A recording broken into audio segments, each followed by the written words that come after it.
Welcome to IDW Deuce. In this journal entry, I'm gonna tell you everything you need to know to start a business website. Let's get right to it. All right, first and foremost, why would you even want to start a business website?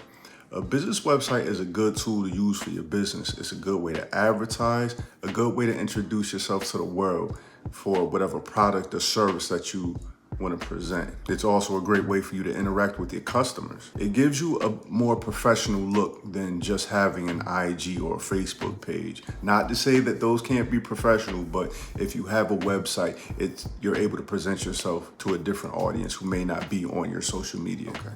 Once you've decided to create your own website, the first thing you need to do is figure out what your name of your website is going to be. This is called your domain. Your domain should be something that's closely related to your business. For instance, the name of my business is Q&A Vending Solutions, so the name of my website is qavending.com.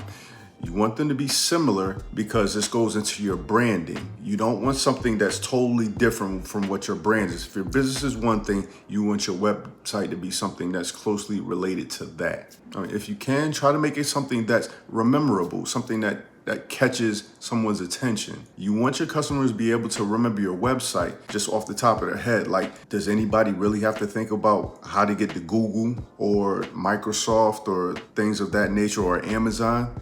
It's something that just rolls off the tongue. It's something that's easy to remember. So you want your website to be something that your customers can easily remember. You can't choose a name that's already registered to another company. So you want to make sure that you do a web check to make sure that the name that you've chosen is not already taken. Now remember, this is going to go into your branding, so you want everything to match. Okay, now that you have that squared away, you know what your domain is going to be. Now let's figure out who's going to be hosting your website. Now, a host is pretty much who's going to be holding it, who's going to be taking care of your website, who's going to maintain the server that your site is on. There are plenty of companies out there that will do this for a monthly fee, yearly fee, or just a one-time payment. You'll have to do your own research to figure out which one is best for you. Right? There are popular companies like GoDaddy, HostGator, or Bluehost. There are also things like web builder websites where they'll do pretty much everything all at once for you. You can register your domain with that website, and they'll help you step by step on how to build your website. Places like or sites like Wix, GoDaddy, or WordPress.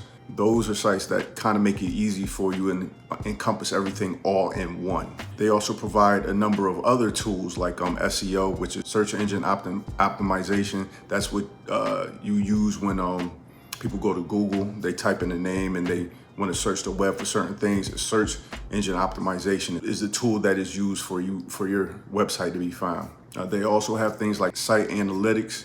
So pretty much they can see how many people have visited your site. When they go to your site, where are they going, or what specific page. They also have tools for you to secure your website through HTTPS, which is your secure web browser. Again, you want to do your research as much as you can. So if you know the type of tools that you want to use, if you want an all-in-one solution, or if you're tech savvy and you want to do things yourself, then you can go that route and build your own website. But for those that aren't technically inclined, I'd advise you go with the all-in-one solution, because they also will have professionals there to help you if you have any questions or you need assistance building your site the way you want it to be built. Me, myself, I went with Wix. I felt it was pretty easy. It had a wide range of tools that I find useful for my website. It wasn't hard for me to set up, but don't take my word for it. If you want to go check out my website, it's www.qavending.com. Take a look at it. That's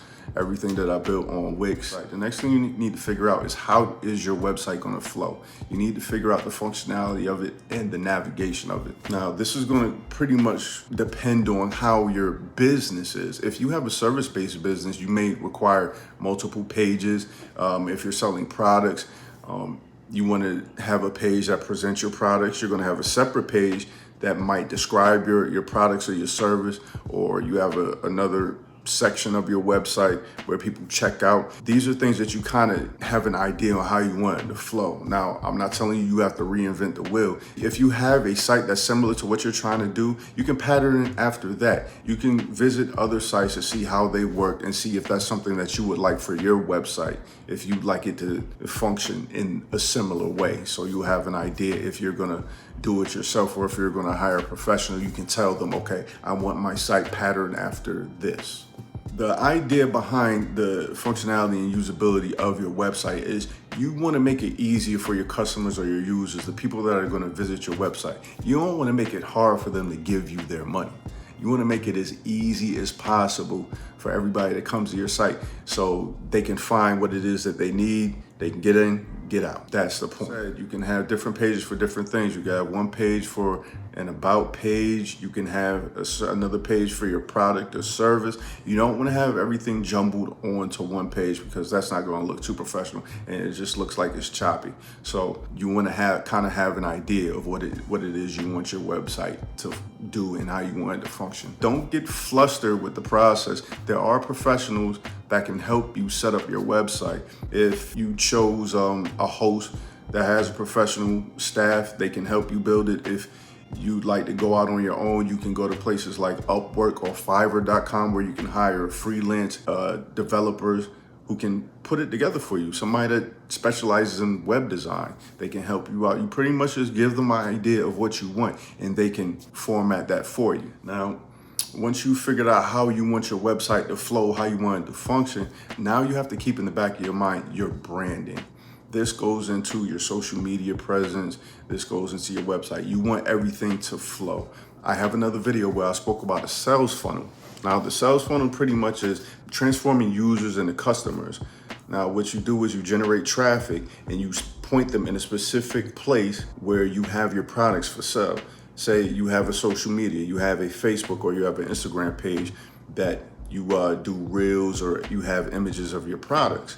Now, you may not have that shop on Facebook or you might not have it on Instagram, but you want to direct that traffic to your website. You want your social media to match what your website is. If you have a logo, you want it prominent on your social media and on your website. If you have a catchphrase or a tagline, you want those things all visible in all those places. That goes into your branding.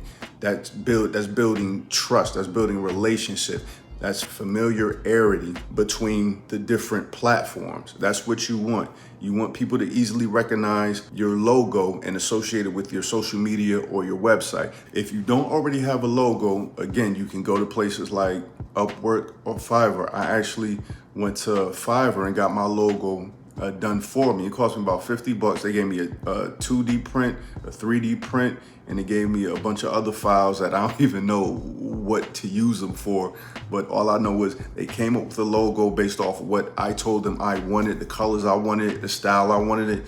And it came out great, and it only cost me $50, and it's prominent on my website and it's prominent on all my social media platforms. So you can find places where you can get logos made. You just have to figure out what you want, how you want it to look. Now that you have all that set up, you have your website functioning the way you want it to, you have your branding, make sure you add in things like calls to action. Now, calls to actions are like act now, buy now, limited time offer, something that's gonna present some type of urgency, or it's gonna encourage your customers or your users to perform a certain act that you want them to. If you have a product for sale, then it's going to encourage them to buy that product. If you have a service, it's going to encourage them to utilize that service. But you want to make sure that you add those things, just little things that subconsciously have somebody look at it and say, okay, a limited time offer, okay, this is going to end soon, so maybe I should buy now. These are things that you want to add that will give your customer or user some type of urgency to buy the product or service that you're selling. The last thing I'm going to talk about is probably one of the most important things I'm going to talk about.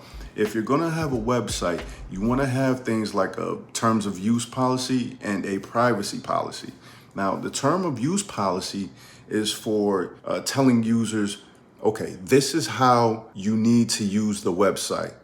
Like, because you'll have people go on there and do things that they're not supposed to do. These are people who are called hackers. They'll go on there and try to manipulate the code on there so it can say something that they wanted to say. No, in your terms of use policy, it will strictly say this website is meant for this.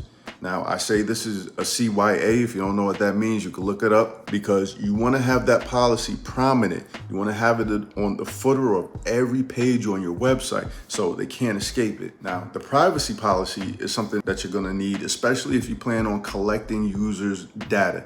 Like if you're going to be collecting your customers' name, address, email, phone number. All those things are PII, which is personally identifiable information. Things that can identify a specific person. If you're going to be collecting these things, you need a privacy policy. And if people are going to be signing up for your service or signing up to buy your product, you want to make sure on that form that they sign up on, there's a checkbox that says that they acknowledge the privacy policy and the terms of use policy. These are things that are very important, especially in the event that somebody possibly hacks your website. Because let's be real, in this age, people get hacked all the time. There's no website that's 100% hacker proof. So to cover your own butt, what you want to do is you want to have general liability insurance. That's a good idea for anybody who has a business to have anyway, especially if you're going to have a website and you're going to be collecting privacy data. General liability insurance is going to cover you in the event that somebody's identity was stolen based off of a breach of your website and they decide to sue you. That liability insurance is what's going to cover your butt and make sure you're not going to go bankrupt because somebody went against your terms of use policy. And that's pretty much it. If you have any questions, feel free to leave them in the comments. I will get to them as I can. If there's anything that I left out that you'd like to add, feel free, because like I said, we're all about learning. This is a process. This is a journey for all of us. We're all here to learn because we want to get to that financial freedom. And this right here is another tool in our tool belt. But I appreciate everybody taking this journey with me, and I will see you in the next journal entry. Deuces.